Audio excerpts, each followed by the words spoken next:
আমরা আমার বাপের 4টা ছেলে, আমার বাপের কিন্তু কিন্তু মেয়ে নেই। আমার 2 ভাই হলো 2 কলেজের প্রফেসর, টাটকা বিএমপি, ধরে কোন কি সেই বিএমপি। আর আমার বড় ভাই প্রাইভেট হেডমাস্টার, ওই গোড়া আওয়ামী লীগ। আর আমি হচ্ছিলাম মাদ্রাসার, আমি হলাম মাদ্রাসার। আমার বাপ জনগণের কাছে গল্প করতো, এই হুজুরের জন্য আমার চিন্তা বেশি, কি করে খাবি, খুবই চিন্তা করতাম আসলে। আর বাপ, তা আমি, এটা হলো 13 সালে আমার বাপ মায়ের নামে আমি মসজিদ মাদ্রাসা এতিমখানা নির্মাণ করছি। প্রথম জায়গা ছিল 12 শতক, বর্তমানে জায়গা হচ্ছে মাদ্রাসা মসজিদ এতিমখানার জায়গা বর্তমানে হচ্ছে 235 শতক। প্রথম শুরু করছিলাম কয় শতক দিয়ে? 12 শতক দিয়ে। পরে এখন হয়ে গেছে 235 শতক। এই যে জায়গা, মাদ্রাসা মসজিদ এতিমখানা, এর মধ্যে পৃথিবীর একটা টাকাও কারো দান নাই। সম্পূর্ণ টাকা আপনাকে রে, এই যে ওয়াজের পরে আমাকে যে টাকা দেন, এই টাকা নিয়ে যাই মাদ্রাসা মসজিদ এতিমখানা তৈরি করি। আর আল্লাহর কাছে বলি, আল্লাহ আমার ওয়াজ আছে যতদিন, মাদ্রাসা মসজিদ এতিমখানা চলবে ততদিন। সব বুড়া বক্তারা মরিছে, না হয় বউকলা শুতে আছে, কিন্তু আমার এখনো বউকলা শোতাও হচ্ছে না, মৃত্যু আসতেছে না, খালি মাদ্রাসা মসজিদ এতিমখানার জন্যে। কারণ রাসূল বলেছেন, আস-সাদকাতু তারুদ্দুল বালা ওয়া তাজিদু ফিল উমার। জোরে কান সুবহানাল্লাহ। আপনি যদি টাকা না দেন, আপনার টাকা আল্লাহ ঠেকা। যতক্ষণ না বলবেন ততক্ষণ আপনার হাত আমি ছাড়বো না। সর্বপ্রথম আমি ঈমান গ্রহণ করছি, আমার যত সম্পদ ছিল আমি সব আল্লাহকে দান করেছি। এরপর আল্লাহ খাদিজারে বাদ দিয়ে ফাতেমাকে জান্নাতি নারীদের নেত্রী বানাইলো। এটা কোন আমলের করেছে? যতক্ষণ না বলবেন ততক্ষণ আমি খাদিজা আপনার হাত ছাড়বো। নবীর হাতটা বুকের মধ্যে নিয়ে যখন সাইফা ধরছে, এখন কোন আমলের কারণে আল্লাহ খাদিজারে বাদ দিয়ে ফাতেমাকে খাতুনে জান্নাত ডিগ্রি দিল? এটা অবশ্যই মা বোনদের জন্য শোনা দরকার আছে না নাই? দরকার আছে না নাই? কারণ আমাকে ঘর ভালো, দুনিয়া ভালো। আজকে বাইরে থেকে ঘরের মধ্যে আসি, শান্তি নাই, বেড়াই শান্তি।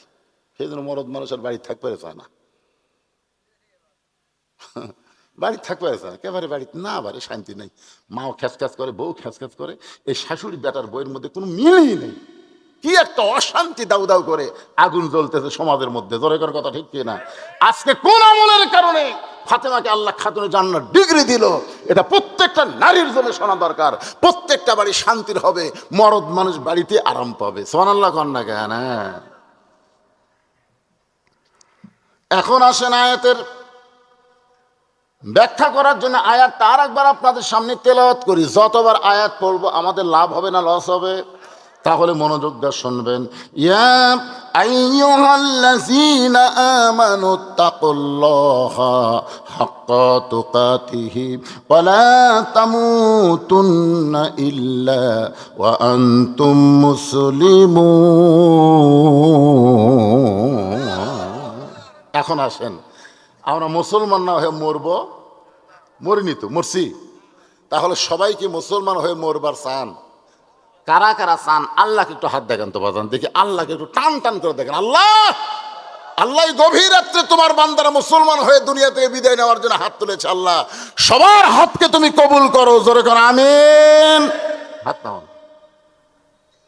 এই যে মুসলমান না হয়ে আমরা মরবো না, এটা বোঝানোর জন্য বলতেছি। ও দেখ মুরব্বী উঠছে, দেখছো দেখছো।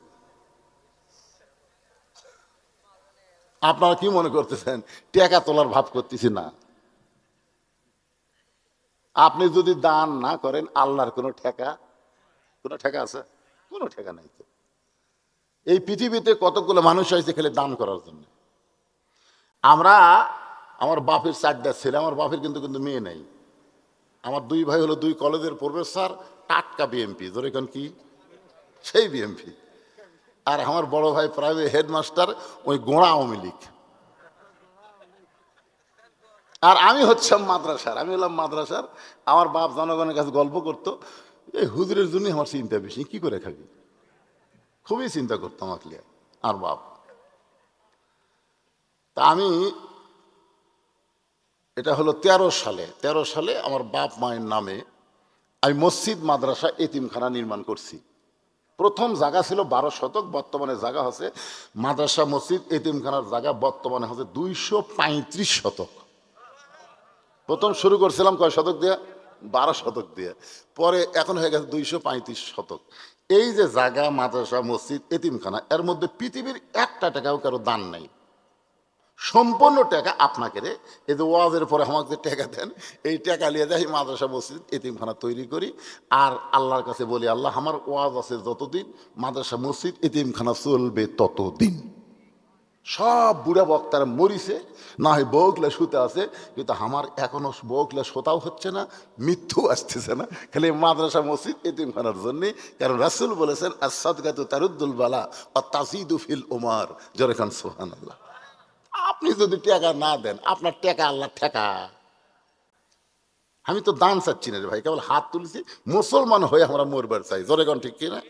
এটা বোঝানোর জন্যে আল্লাহর একজন মস্ত বড় পয়গাম্বর শুরু হয়ে গেল। মুসলমান না হয়ে আমরা মরব। মস্ত বড় পয়গাম্বর নাম হলো মুসা কালিমুল্লাহ। নাম শুনছেন? এই কোরআন শরীফ যদি আপনারা পড়েন, সবচাইতে বেশিবার আল্লাহ যেই নবীকে নিয়ে আলোচনা করেছে, এই নবীর নাম হলো মুসা কালিমুল্লাহ। মাঝে মাঝে তুর পর্বতে যাইতেন আল্লাহর সঙ্গে গল্প করার জন্যে। মাঝে মাঝে তুর পর্বতে গিয়া কার সঙ্গে গল্প করত? আরো জোরে। আল্লাহ রাসূল বলেছেন, মুসা নবী তুর পর্বতে গেলে আল্লাহ যেমন খুশি হয়, আমার উম্মত উম্মতিনের যখন কোরআন শরীফ হাতে নিয়ে কোরআন পড়বে, আমার আল্লাহ তেমন খুশি হয়ে যায়। আপনার বলেন তো, কোরআন শরীফ যখন পড়বেন, তার তখন কার সাথে কথা হয়? হ্যাঁ, মুসা নবী তুর পর্বতের কিনারায় দাঁড়িয়ে আছে, দাঁড়িয়ে আছে। কিছুক্ষণ পর আল্লাহ বলতেছে, মুসা তোমার খবর কি?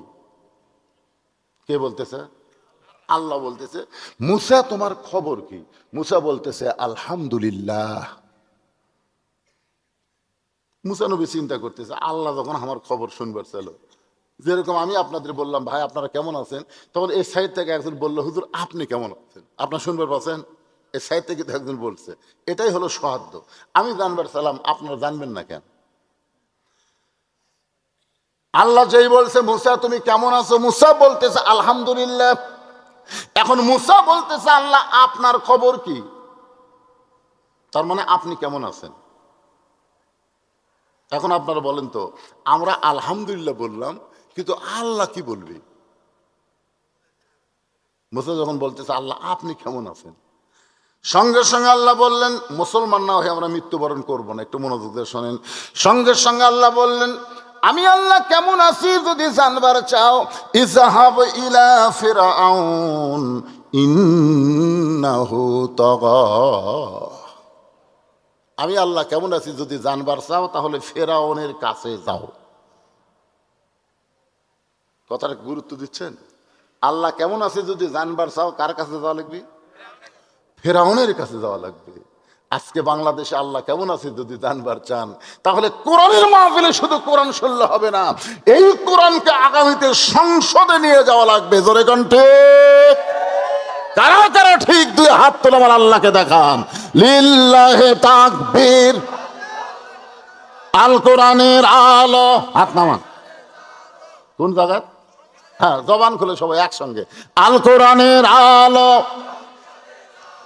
কোরআন হাদিস যেখানে, দুনিয়ার মুসলমান। লিল্লাহে তাকবীর। আপনারা বলেন তো, এর আগে যতবার নির্বাচন আছে, এরকম আলেম ওলামারা কি এক হয়েছিল? এবার কিন্তু একই জায়গার দেখেন দুই স্লোগান শোনাচ্ছে।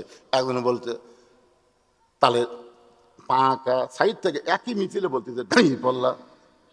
সবাই কেরি এ কিছুদিন আগে পাকা দাঁড়িয়ে পড়লা দেখবার পারিনি, দাঁড়িয়ে পড়লা পাকার খবর শুনবার চাইনি। এখন দুই দল এক হয়ে গেছে, খালি দুই দল না, আর দল এক হয়ে গেছে। বাতিলের ঘরত আগুন জ্বলিছে। ধরে কথা কন্ডাকার ভাইজান, খুব খেয়াল করেন, আমরা মুসলমান হয়ে মরতে চাই। আল্লাহ মুসাকে বললেন, কার কাছে যাও? আমি আল্লাহ কেমন আছি, মসজিদে যাও, মাদ্রাসা যাও। কি বলেছে? ইযহাব ইলা ফিরাউন ইন্নাহু তাগা। মুসা নবী আল্লাহর কথা মতো আল্লাহ কেমন আছে দেখার জন্য ফেরাউনের দরবারে গেছে। ফেরাউনের দরবারে গিয়ে দেখে ফেরাউন একটা চেয়ারত বসে জিকির করতেছে, আনা রব্বুকুমুল আলা, আনা রব্বুকুমুল আলা, আমি হলাম সবচাইতে বড় আল্লাহ। ফেরাউন কাক দেখবার গেছে? আল্লাহ কেমন আছে, আল্লাহ কেমন আছে দেখবার যায় দেখে মুসা নবী কাকে দেখবার গেছে, আল্লাহ কেমন আছে দেখবার জন্য যায় দেখে ফেরাউন জিকির করতেছে আমি হলাম সবচাইতে বড় আল্লাহ। আনা মানে আমি, রব্বুকুমুল আলা মানে সমস্ত রবের উপরে। আপনারা বলেন তো কিছুক্ষণ আগে মুসা নবী কার সঙ্গে কথা বলছে, আর ফেরাউন ওঠে এসে কি দেখতেছে? আমি ঘরের মধ্যে চিন্তা করলাম আল্লাহর কোরআন নিয়ে, যে কোরআন আল্লাহ বলতেছেন তাবারাকাল্লাযী বিয়াদিহিল মুলক, গোটা পৃথিবীর রাজত্ব কর্তৃত্ব মালিকানা কার হাতে, ওহু আলা কুল্লি শাইইন কদির, প্রত্যেকটা বিষয়ের উপরে একমাত্র ক্ষমতা কার? আপনার বলেন তো এই সূরা মুলুক যারা তেলাওয়াত করবে, সূরা মুলুক যারা বিশ্বাস করবে, তারা কোনোদিন মানুষের রাজত্ব মেনে নেবে না। ধরে কোন কথা ঠিক কি না? মুসা নবী হাত চুলকাচ্ছে, কি চুলকাচ্ছে? হাত চুলকানোর কারণ আল্লাহ বুঝবার পারছে ফেরাউনের কান সারাত মারবি চড়। কারণ মুসা নবী একটা জিনিস বেশি পারে, তার নাম হলো চড় দেওয়া। এমনকি আজরাইলকেও পর্যন্ত চড় মারছে, আপনারা জানেন। আজরাইল এসে বলতেছে ওগো আল্লাহ নবী মুসা, আমি আপনার জান কবজ করবার চাই। মুসা বলতেছে আয় আয়।